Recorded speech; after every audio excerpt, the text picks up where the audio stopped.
Guys, চলো আজকের সকালটা তোমাদের সঙ্গে শেয়ার করা যাক। Welcome to my YouTube channel. তো আজকের সকালটা ছিল খুবই শীত, যেহেতু তোমরাও জানো যে এখন শীতকাল চলছে, আর শীতকাল ব্যাঙ্গালোরতে ততটাও নেই, তবুও আমার শীত লাগছে কারণ আমার শরীরটাও ভালো না। আমার ঠান্ডা লেগে আমার হালত পুরাই খারাপ হয়ে গেছে, তোমরা দেখতেই পাচ্ছ, চোখ টোক পুরো ঢুকে গেছে। তো সকাল সকাল যেহেতু সব মেয়েদের কম করতে হয়, আমরা কম করে নিয়েছি, মাথাটাকে একটু ঠিক করে নিয়ে ব্রাশ করতে বারান্দায় চলে এসেছি।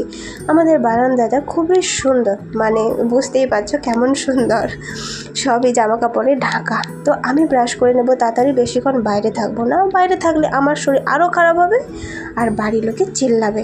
তো আমি মুখ ধুয়ে কিছু সবজি কেটে নিয়েছি, আর তার ভেতরে আমার আলু ভাজা হয়ে গেছে। তো আজকের সকালের নাস্তা ছিল মুড়ি আর আলু ভাজা। যেহেতু আমার শরীর খারাপ, তো আমি বাইরে যেতেও পারবো না, কিছু কেনাকাটাও করতে পারবো না।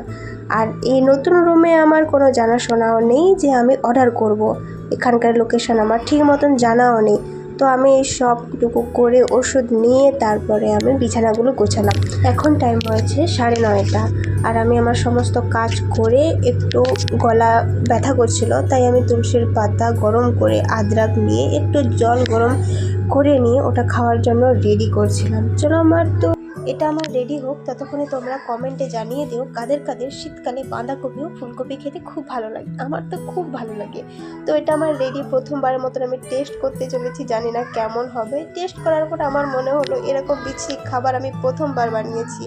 তো তারপরে আমি একটু গুড় নিয়ে নিয়েছি যাতে একটু স্বাদ ভালো লাগে। তো এবার আমার মনে হচ্ছে যে হ্যাঁ, ভালো লেগেছে। ভিডিওটা আজকের জন্য এই পর্যন্তই। ততক্ষণে তোমরা লাইক, কমেন্ট, সাবস্ক্রাইব করে আমার পাশে থেকো।